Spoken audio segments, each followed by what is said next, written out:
This interview was pre-recorded. Conservatives rock. Learned during this crisis, it is the one thing we have known about mankind for eons. Absolute power corrupts absolutely. And from sea to shining sea, governors are being challenged for their broad overreach and constitutional abuses.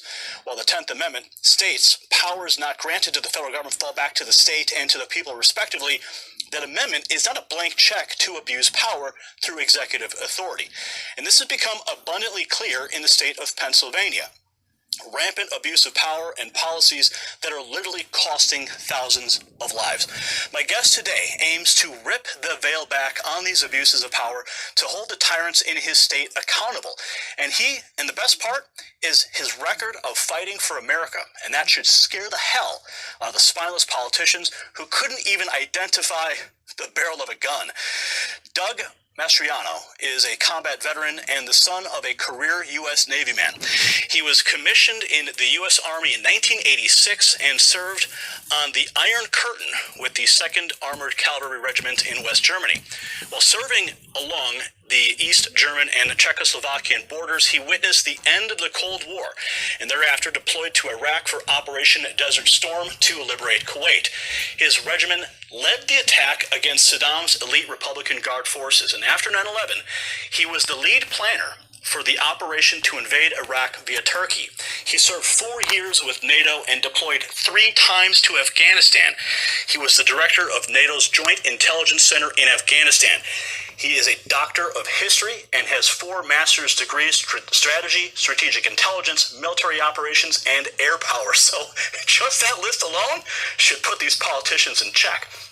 He now serves as a senator for the 33rd District in Pennsylvania. Senator, welcome to the show. Thank you for having me on, and what a crazy time we live in. Certainly is, and I'm glad you're here. I'm glad you're pushing back. Now, your governor, Tom Wolf, he waited until 8 p.m., long after the evening newscast signed off and many newspapers went to press, to announce that he has now extended his stay-at-home order for most of Pennsylvania until June 4th. Why did he choose to do it at this late hour? So obviously to get behind the news cycle, he didn't want to be in it. So this is how these kind of snakes operate here. They don't want any accountability. He's enjoying the power that he has. He's the most powerful governor in Pennsylvania history. That's not hyperbole. That's just a fact. And so he just comes out with an edict or a proclamation, no accountability or oversight from the Senate or House, and issues these orders like he's a monarch. Yeah, well, President Trump visited a medical supply factory in Allentown, Pennsylvania today and commented that Governor Wolf is opening up too slow and that there's no reopening plan. What is your take on this and what's happening? Yeah, so really the governor's flying by the seat of his pants. There is no plan. And to move us from, he came up with the red, yellow, and green phases, and a portion of the state is in yellow, which is some businesses can operate, but with CDC restrictions and precautions and what have you. But overall, our entire state population, it's less than 0.5% or 1% tested positive, may have had it, could have had it, would have had it, because our Secretary of Health is inflating the numbers. So I'm using the Secretary's numbers. So it's 0.38% of the population has or may have had or could have had the virus, and we're going to shut down and quarantine still an entire state of 13 million people for such a statistically insignificant portion of the population. It just defies reason. So the president is right. The governor is running our economy and our people into the ground. Last night, obviously, I have 250,000 constituents, and my people had to talk to from suicide, just constituents that are just desperate. They've lost everything, and that's the governor unnecessarily driving us down. So for the governor to pick winners and losers, essential, non-essential businesses, who can be open, who can't be open here, it's just ridiculous and out of control.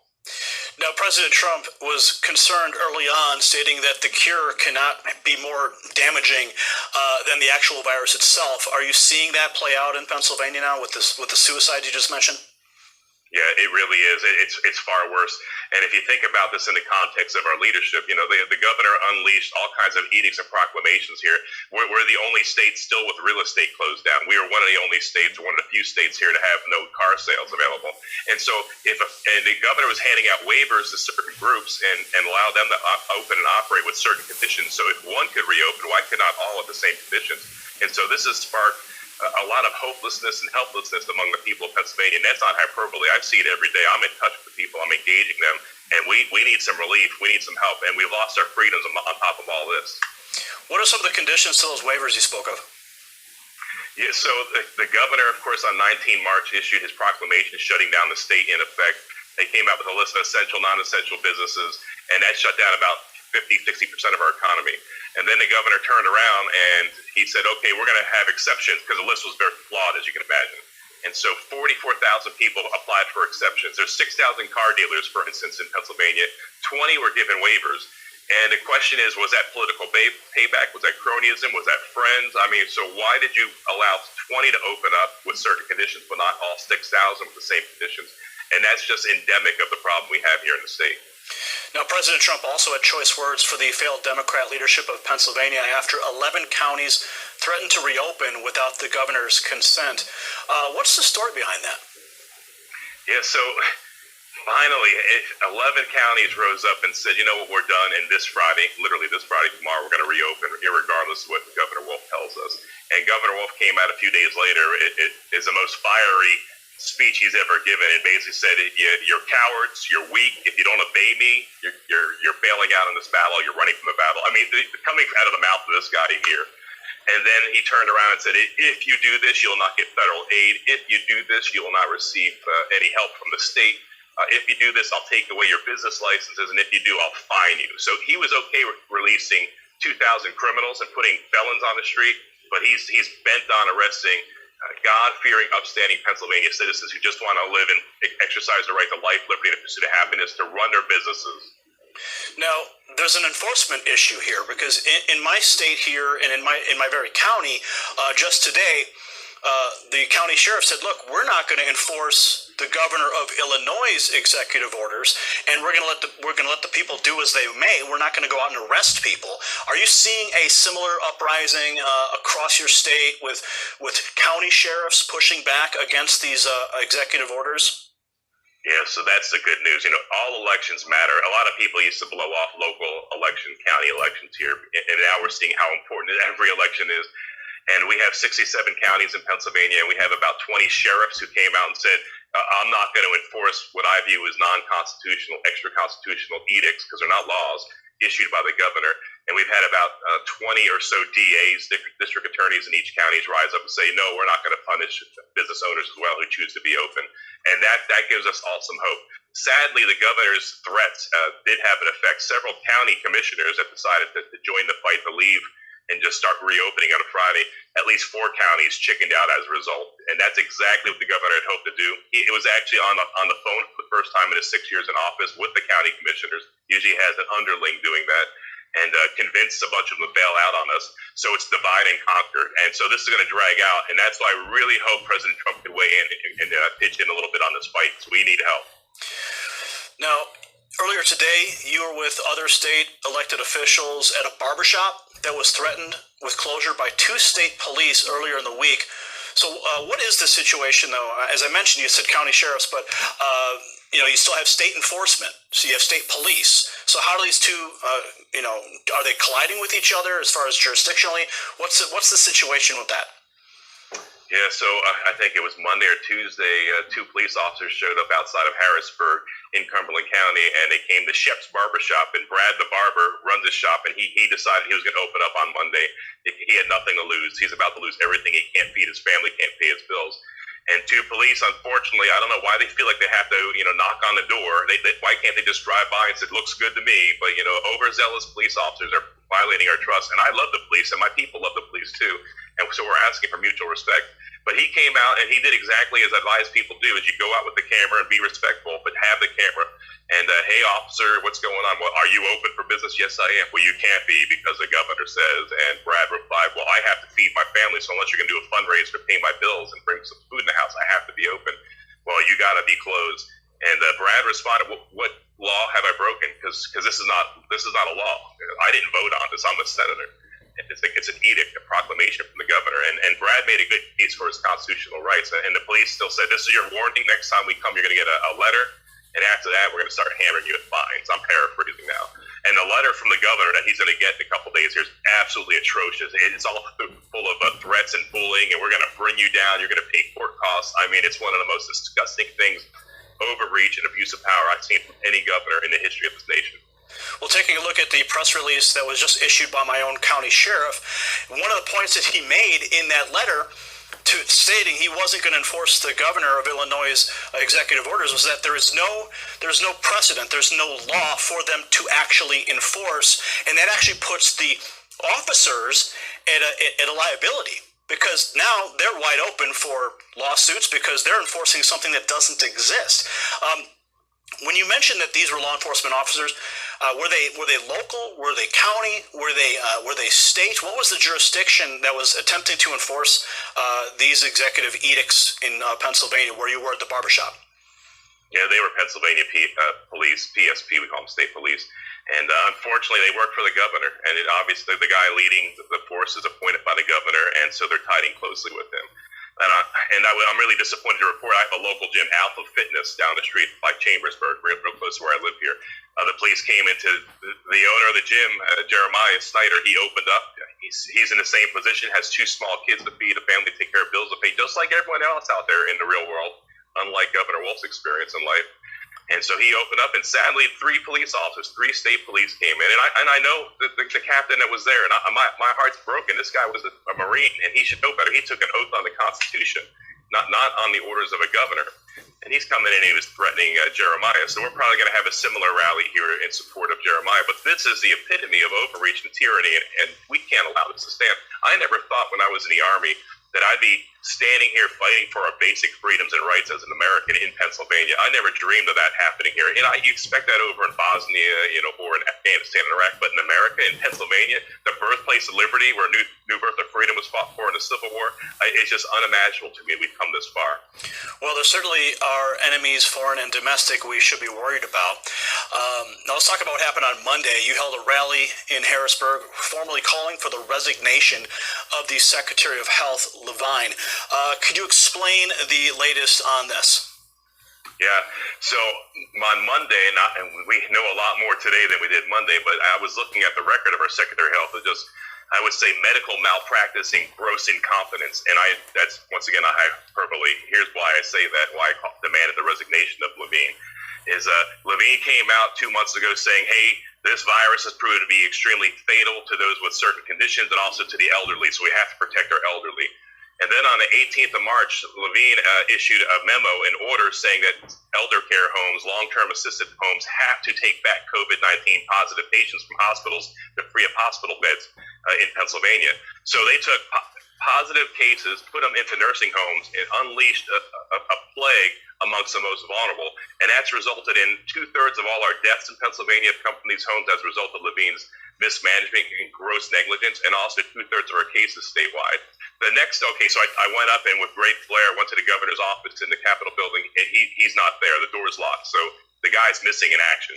He's absent without leave. So we had to email it to him. The next day we come to find out that while Levine is ordering COVID-19 positive folks back in the nursing home and assisted care systems, that he decided to take out mom, the secretary's own mom, get mom out of a facility and has his mom in Hershey Lodge in safety with 24/7 care. So this is true elitism. Do as I say, not as I do, and going to look out for mom, realizing that mom was going to be vulnerable there, but the rest of you, your parents, grandparents don't matter. I mean, can you imagine this in America? Well, I want to really drive this point home, because we're learning that Wolf, along with the Pennsylvania Health Secretary Rachel Levine, did have family moved out of the personal care home after ordering all nursing homes and long-term facilities in the state to accept CV patients from hospitals. Okay, so they knew that their own patient transfer policies made nursing homes literally a death sentence. And now we need to know, what's the backlash that they are receiving? This is a clear abuse of power. Yeah, so the first thing here is obviously there's going to be lawsuits, and already has been lawsuits brought for negligence and this awful, terrible decision-making process that the secretary has undergone here, and giving information and sharing information with the secretary's family, but not with the rest of Pennsylvania. What would have been wrong with saying, hey, look, we're afraid of something happening bad in our elder care system. Maybe you should think about taking out your family members, your loved ones here, and protecting them. But instead snuck out there. It took a private detective on his own time to find out this happened here. We started hearing rumors that Secretary Levine's mom was missing from the home where she was located, and then sure enough, a private investigator found her in a suite at Hershey Lodge about 40 minutes outside of Harrisburg. And the double standard is just the epitome of corruption. It's really sad that we're seeing this happen in this country. And this is really just a microcosm. It's happening in your state. It's happening in my state, New York. I mean, there's so many facets to this. But I want to talk about the qualifications. What qualifications does Pennsylvania's health secretary have for the position besides suffering from mental health herself?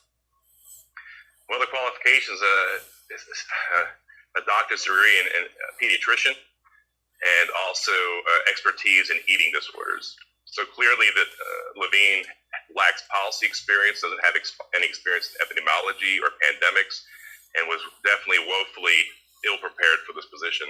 And I say that because the secretary has oversight over these elder care homes. There's about 2,000 across Pennsylvania. It's one of the oldest populations in the nation, by the way. And so the gross negligence here is the secretary is responsible and culpable for what happened in those homes, where 2/3 of our state's deaths and cases coming out of there was as a result of that memo issued by Secretary Levine on 18 March. It just shows you how important it is to have somebody with the right credentials and training and skills for the job, and not any other reason why they should be hired other than that they're qualified. Well, I want to say thank you for your service to this country abroad, and now you're defending freedom here on your home territory. How does that make you feel? Yeah, obviously there's some mixed feelings about that. I'm glad to be in this fight here. Obviously, there's other opportunities when I retire from the Army with all the credentials I have, and I'm thankful to be on the front lines here and fighting for freedom. On the other hand, though, it's really troubling that we once our basic rights, our basic freedoms, our right to life, liberty, and the pursuit of happiness, going back to our Declaration, that the very essential and soul of America now is at risk. There's a 1-minute speech by Ronald Reagan in 1961 where he talks about if we don't do our due diligence here, we'll be, God forbid, we'll be in our older years sitting on a porch telling our children and grandchildren what it was like to be free. Benjamin Franklin, when he came out of Carpenter's Hall, Liberty Hall in Philadelphia in 1787, that we once our basic rights, our basic freedoms, our right to life, liberty, and the pursuit of happiness, going back to our Declaration, that the very essential and soul of America now is at risk. There's a 1-minute speech by Ronald Reagan in 1961 where he talks about if we don't do our due diligence here, we'll be, God forbid, we'll be in our older years sitting on a porch telling our children and grandchildren what it was like to be free. Benjamin Franklin, when he came out of Carpenter's Hall, Liberty Hall in Philadelphia in 1787, at the end of the Constitutional Convention, was confronted by a lady who said, "What do we have, Mr. Franklin, a republic or a king?" And Benjamin Franklin said rightly, "A republic, ma'am, if you can keep it. Now it's our turn to keep it. And man, this is a fight, and we have to stay diligent. Otherwise, all the sacrifices of the 200 plus years would have been for naught." And so this is a fight and struggle for the soul of the nation. We're a constitutional republic. We have lots of options and angles in our hands here. Of course, you have the legislator, and I have several bills being pushed forward in the legislature and General Assembly in Pennsylvania to protect us from this in the future. But also, it's a exercise of judicial branch. And I'm also encouraging people to reach out to the President and Attorney General Barr to describe how our essential rights have been trampled upon. Tell me about these bills you have introduced, and what's your intention to fight back with the legislative process? Yeah, the first one I'm co-sponsoring with House member Representative Russ Diamond, and my version of it is Senate Resolution 323, which would end this emergency order, would just end it. But I need 2/3 of a vote, sadly, not a simple majority. I need a veto-proof majority, which means I need several Democrats to break ranks in the Senate. And only yesterday was the first day that any of them ever broke with the governor for important votes on issues like this. So there is hope, finally. On the other side here, we passed legislation yesterday in both the House and the Senate here to open up key sectors of our industry and society, and not to wait for the governor to get the blessing. And the final is legislation to prevent any future emergency declarations from dragging on. So the next bill that I have in co-sponsor with Senator Dave Argel from Schuylkill County limits any declaration to 10 days, and the General Assembly, the House, and the Senate would have to come back to reauthorize it every 10 days. And so this way we won't drag on for 3 months or into perpetuity with the governor's whims and wishes. Now, before we go, do you have any final thoughts, any points you really want to drive home for the people of Pennsylvania or America at large? You know, for far too many years, people stood off on the sidelines and just blew off elections, weren't involved politically. And this is a result of, I'd say, of standing aside. So this is really a shot across the bow for us, saying we have to rise up, and the people really are. They're really interested in being involved in politics. Even people from the Anabaptist traditions, the pacifists, non-involvement traditions here are rising up and being involved now. On the other side here is how valuable is your freedom. And so we've taken it for granted because we've had it for several hundred years, and it's just come and gone. It's always been there. And now our essential freedoms have been under assault and under attack in our nation, especially Pennsylvania, ironically, the birthplace of liberty. You can't make this stuff up. And we have to rise up and exercise our constitutional rights. And are we a free people? Are we going to be bullied and told what to do? And finally is diligence. It's really troubling to see when we have a governor who's overstepped any power of any governor in the history of Pennsylvania, going back to even the colonial period, so almost 300 years. And truly, he's the most powerful governor in our history. Even Governor Curtin, who had the state when Robert E. Lee invaded Pennsylvania in 1863 for what we call the Battle of Gettysburg. Even Governor Curtin didn't have the power to pick winners and losers, to pick essential, non-essentials, to open and close, and pick life and death. Not even he did. So we have to rein in the power of the governor, and all governors should have checks and balances. The lack of oversight, accountability, and transparency is indicative of the corruption. And the last thought here, anyone who ever thought that socialism was a good idea, this is just a little glimpse into the window of socialism. And it's horrific and awful, and we have to stand against this and never let this happen in America. Absolutely. Amen to that. I want to bring up your